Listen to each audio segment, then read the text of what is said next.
नमस्कार साथियों, उम्मीद करता हूँ आप सभी लोग अच्छे होंगे। जो भी साथी हमारे यूपीएसआई या फिर यूपी पुलिस कांस्टेबल 2025 की तैयारी कर रहे हैं, उन सभी साथी के लिए आज की क्लास काफ़ी ज़्यादा इंपॉर्टेंट होगी। आज की इस क्लास में साथी हम लोग जीके जीएस से संबंधित ऐसे प्रश्नों की चर्चा करेंगे जो आपके एग्ज़ाम के पॉइंट ऑफ व्यू से काफ़ी ज़्यादा इंपॉर्टेंट होंगे। तो आप साथी इस वीडियो में कंप्लीट जरूर बने रहिएगा और बताइएगा इनमें ऐसा कितना प्रश्न था जो आपको पहले से आता था। आते हैं, बिना आपके समय को वेस्ट करते हुए डायरेक्टली प्रश्नों की चर्चा करते हैं। आज का पहला प्रश्न आप सभी से पूछ रखा है साथी, दिए गए ऑप्शन में कौन सा प्रसिद्ध स्थान स्थल है जो उत्तर प्रदेश में स्थित है। आप सभी जानते होंगे साथी, दिए गए ऑप्शन में प्रयागराज एक ऐसा स्थान स्थल है जो उत्तर प्रदेश में स्थित है। ऑप्शन नंबर 20 सही उत्तर इसका हो जाएगा। आते हैं अगला प्रश्न देखते हैं, यानी प्रश्न नंबर 2 साथी काफ़ी इंपॉर्टेंट है आपके एग्जाम के पॉइंट ऑफ व्यू से। कह रखा है प्रश्न साथी, उत्तर प्रदेश का प्रमुख वाणिज्यिक केंद्र कौन सा है। अगर बात करें उत्तर प्रदेश का सबसे प्रमुख जो वाणिज्यिक केंद्र है दिए गए ऑप्शन में कौन सा है साथी, तो वो कानपुर है, यानी ऑप्शन नंबर डी सही उत्तर आपका हो जाएगा। अगला प्रश्न देखेंगे आप सभी के समक्ष, काफ़ी इंपॉर्टेंट है। कह रखा है उत्तर प्रदेश की सीमा किस राज्य के साथ दक्षिणी दिशा में मिलती है। ऐसा कौन सा ऑप्शन में दिया गया राज्य है साथी जिसका उत्तर प्रदेश के साथ दक्षिणी मतलब सबसे दक्षिण में सीमा मिलती है। दैट मीन सबसे दक्षिणी सीमा जो है साथी किस राज्य के साथ उत्तर प्रदेश की लगती है। ऑप्शंस में मध्य प्रदेश दे रखा है, बिहार दे रखा है, राजस्थान दे रखा है, उत्तराखंड दे रखा है। आप सभी साथी जानते होंगे उत्तर प्रदेश की सबसे दक्षिणी दिशा में जो राज्य है वो आपका मध्य प्रदेश है, यानी ऑप्शन नंबर ए इसका सही उत्तर हो जाएगा। अगला प्रश्न आप सभी के समक्ष है, काफ़ी इंपॉर्टेंट प्रश्न है आपके एग्जाम के पॉइंट ऑफ व्यू से। कह रखा है साथी, उत्तर प्रदेश में रानी लक्ष्मीबाई की स्मृति किस स्थल पर है।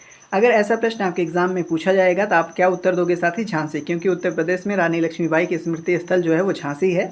ऑप्शन नंबर बी सही उत्तर इसका हो जाएगा। अगले प्रश्न की चर्चा करेंगे आप सभी के समक्ष है, काफ़ी इंपॉर्टेंट है। कह रखा है उत्तर प्रदेश में बोध गया किस महात्मा के लिए प्रसिद्ध है। अगर बात करें साथी उत्तर प्रदेश में बोध गया जो है वो कौन से महात्मा के लिए प्रसिद्ध है, तो साथी ये महात्मा बुद्ध जी के लिए प्रसिद्ध है। ऑप्शन नंबर ए में महात्मा बुद्ध जी का जिक्र दे रखा है, तो ऑप्शन नंबर ए साथी करेक्ट आंसर भी हो जाएगा। अगला प्रश्न देखेंगे आप सभी के समक्ष है, काफ़ी इंपॉर्टेंट प्रश्न है साथी। कह रखा है प्रश्न, कौन सा प्रमुख सांस्कृतिक स्थल उत्तर प्रदेश में स्थित है। अगर बात करें दिए गए ऑप्शन में ऐसा कौन सा सांस्कृतिक स्थल है साथी जो उत्तर प्रदेश में स्थित है, तो वो साथी बनारस है।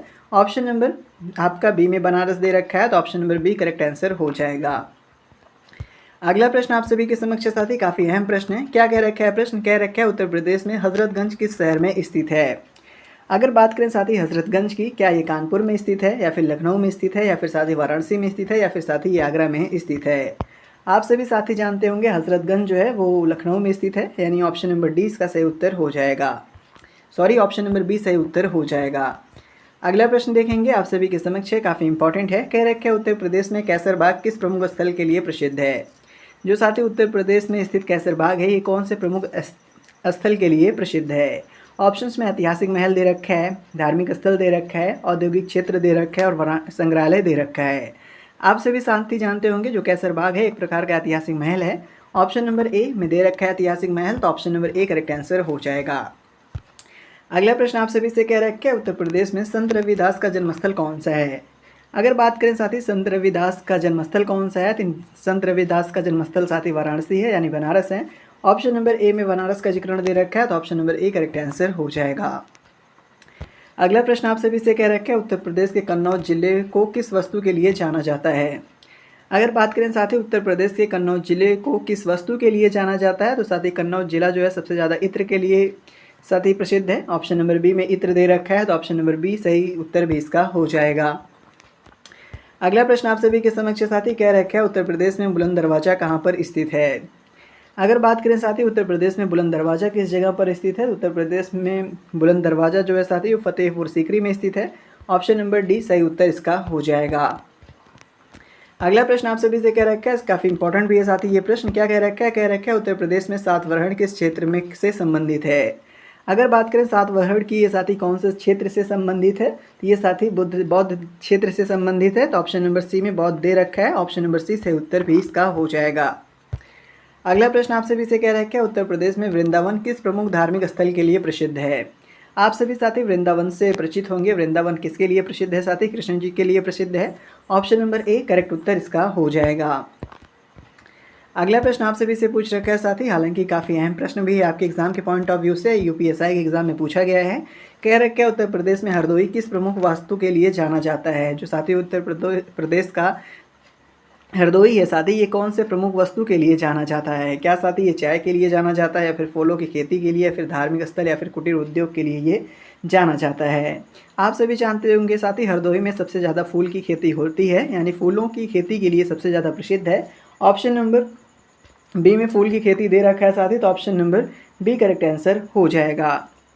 अगले प्रश्न की चर्चा करेंगे आप सभी के समक्ष साथी। आप सभी से पूछ रखा है उत्तर प्रदेश का मथुरा किस प्रमुख धार्मिक स्थल के रूप में प्रसिद्ध है।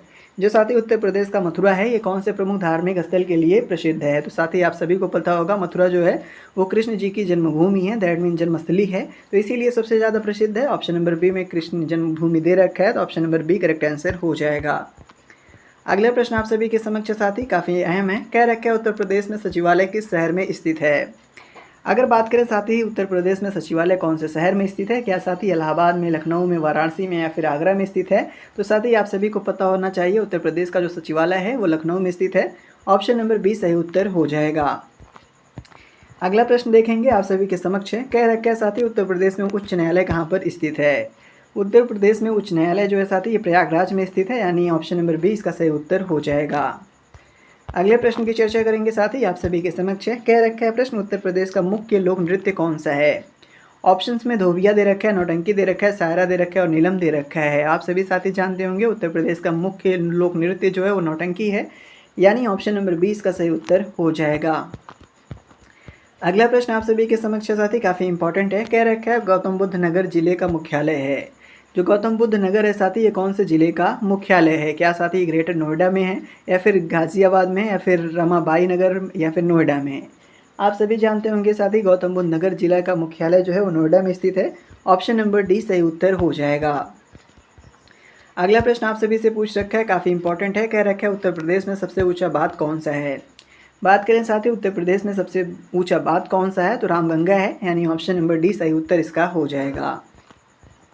अगला प्रश्न देखेंगे आप सभी के एग्जाम के पॉइंट ऑफ व्यू से काफ़ी अच्छा है। क्या कह रखा है प्रश्न साथी। कह रखा है भारतीय पर्यटन दिवस कब मनाया जाता है। अगर बात करें साथी भारतीय पर्यटन दिवस की, ये कब मनाया जाता है, तो साथी प्रत्येक साल 25 जनवरी को मनाया जाता है। 25 जनवरी आपका ऑप्शन नंबर ए में दे रखा है, तो ऑप्शन नंबर ए इसका सही उत्तर भी हो जाएगा। आते हैं साथी अपना अगला प्रश्न देखते हैं। अगला प्रश्न आप सभी से कह रखा है उत्तर प्रदेश में केसर का उत्पादन होता है। जो साथी केसर है ये उत्तर प्रदेश में किस जगह पर इसका उत्पादन होता है। इसका उत्पादन जो है साथी सबसे ज़्यादा आपको अलीगढ़ में देखने को मिलेगा। आप सभी कमेंट में ज़रूर बताएंगे अलीगढ़ जो है साथी वो किसके लिए फेमस है। आते हैं अपना अगला प्रश्न देखते हैं आप सभी के समक्ष है। कह रखा है प्रदेश का सर्वाधिक विस्तृत पक्षी विहार है। उत्तर प्रदेश का सबसे ज़्यादा जो साथी विस्तृत सबसे ज़्यादा फैला हुआ पक्षी विहार है, या फिर सबसे बड़ा जो पक्षी विहार है वो कौन सा है। ऑप्शन देखो, कह रखा है सामान पक्षी विहार, नवाबगंज पक्षी विहार, लाख बहासी पक्षी विहार, या फिर साथी साड़ी पक्षी विहार। इनमें से बताना है आपको उत्तर प्रदेश का सबसे ज़्यादा बड़ा या फिर सबसे विस्तृत पक्षी विहार कौन सा है। तो कौन सा है साथी, लाख बहासी पक्षी विहार। ऑप्शन नंबर सी में दे रखा है, तो option number C correct answer भी हो जाए। अगला प्रश्न आप सभी के समक्ष साथी काफ़ी इंपॉर्टेंट प्रश्न है। आप सभी से कह रखा है राष्ट्रीय चंबल अभयारण्य निम्नलिखित में से किस राज्य का हिस्सा नहीं है। अगर बात करें राष्ट्रीय चंबल अभयारण्य के साथी, ये उत्तर प्रदेश का भी हिस्सा है, ये साथी मध्य प्रदेश का भी हिस्सा है, राजस्थान का भी हिस्सा है, परंतु ये हरियाणा का हिस्सा नहीं है। ऑप्शन नंबर सी में हरियाणा दे रखा है, तो option number C correct answer हो जाएगा। अगला प्रश्न देखेंगे साथी आप सभी के सामने है। आप सभी से पूछ रखा है बनारस में केंद्रीय हिंदू विश्वविद्यालय की स्थापना की गई। जो साथी बनारस में स्थित केंद्रीय हिंदू विश्वविद्यालय है, जिसको आप बीएचयू के नाम से जानते हो, इसकी जो स्थापना है किसके द्वारा की गई थी। क्या साथी इसकी स्थापना विवेकानंद जी द्वारा की गई थी, यानी बेसेंट द्वारा की गई थी, या फिर मदन मोहन मालवीय द्वारा, या फिर दयानंद सरस्वती जी द्वारा की गई थी। आप सभी साथी को इसका आंसर पता होना चाहिए। जो बीएचयू है उसका जो स्थापना थी वो यानी बेसेंट जी के द्वारा की गई थी, यानी option number B correct answer हो जाएगा। अगला प्रश्न आप सभी के समक्ष है, काफ़ी इंपॉर्टेंट है। कह रखा है उत्तर प्रदेश का कौन सा क्षेत्र सबसे ज़्यादा बाढ़ से प्रभावित होता है। क्या साथी वो पश्चिमी क्षेत्र प्रभावित होता है, या फिर पूर्वी, या फिर मध्य, या फिर बुंदेलखंड। आप सभी साथी को पता होना चाहिए साथी उत्तर प्रदेश का पूर्वी क्षेत्र जो है सबसे ज़्यादा बाढ़ से प्रभावित होता है, यानी option number B correct answer हो जाएगा। अगला प्रश्न आप सभी से पूछ रखा है गोरखपुर जनपद में वर्षा की संभावित अवधि है वो कितनी होती है। गोरखपुर जनपद में साथी जो वर्षा है लगभग आपका 56 दिन होता है, यानी 2 महीने सॉरी साथी 56 दिन के करीब होता है, 2 महीने के इर्द गिर्द होता है साथी, लेकिन ऑप्शन में 56 दिन दे रखा है, तो ऑप्शन नंबर बी आप इसका आंसर बता दोगे। अगला प्रश्न आप सभी से पूछ रखा है साथी, उत्तर प्रदेश का सर्वाधिक नमभूमि वाला जिला कौन सा है? उत्तर प्रदेश का सबसे ज़्यादा साथी नमभूमि वाला जो जिला है वो सोनभद्र है। ऑप्शन नंबर बी में सोनभद्र दे रखा है, तो ऑप्शन नंबर बी सही उत्तर हो जाएगा। अगला प्रश्न साथी आपके एग्जाम के पॉइंट ऑफ व्यू से काफ़ी अच्छा है। कह रखा है चमड़े की वस्तुओं के लिए प्रसिद्ध जिला इनमें से कौन सा है? चमड़े की वस्तुओं के लिए क्या साथी सोनभद्र और इलाहाबाद प्रसिद्ध है, या फिर जौनपुर और रामनगर प्रसिद्ध है, या फिर मुरादाबाद लखनऊ प्रसिद्ध है, या फिर आगरा और कानपुर प्रसिद्ध है? आप सभी साथी जानते होंगे जो चमड़े का व्यापार है, दैट मीन चमड़े की जो वस्तु बनाई जाती है उसके लिए सबसे ज़्यादा फेमस जिला इनमें आगरा और कानपुर है साथी, यानी ऑप्शन नंबर डी इसका सही उत्तर हो जाएगा।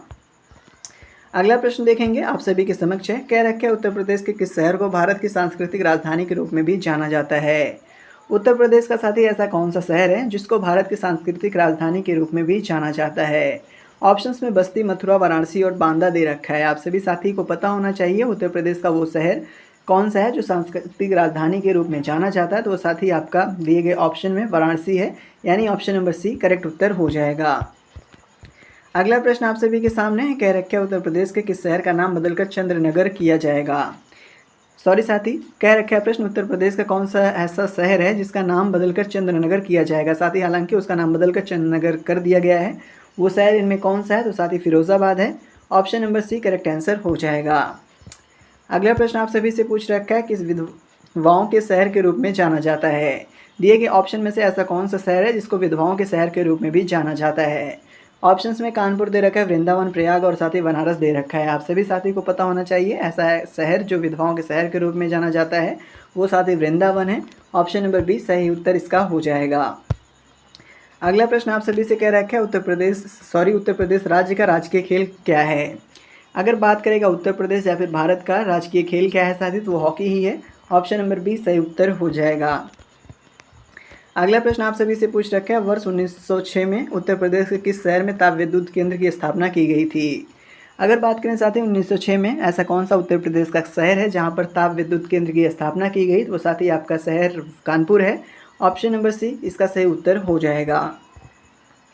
अगला प्रश्न आप सभी से पूछ रखा है साथी अकबर के दरबारी इतिहासकार अबुल फजल का जन्म कहाँ पर हुआ था? अगर बात करें साथी अबुल फजल का जन्म स्थान की, दैट मीन इनका जन्म कहाँ पर हुआ था? साथ ही इनका जन्म आगरा में हुआ था, ऑप्शन नंबर सी सही उत्तर हो जाएगा। अगला प्रश्न आप सभी से पूछ रखा है काफ़ी इंपॉर्टेंट है। कह रखा है निम्नलिखित में से कौन सा नगर गंगा के किनारे स्थित नहीं है? दिए गए ऑप्शन में ऐसा कौन सा साथी नगर है जो गंगा के किनारे स्थित नहीं है?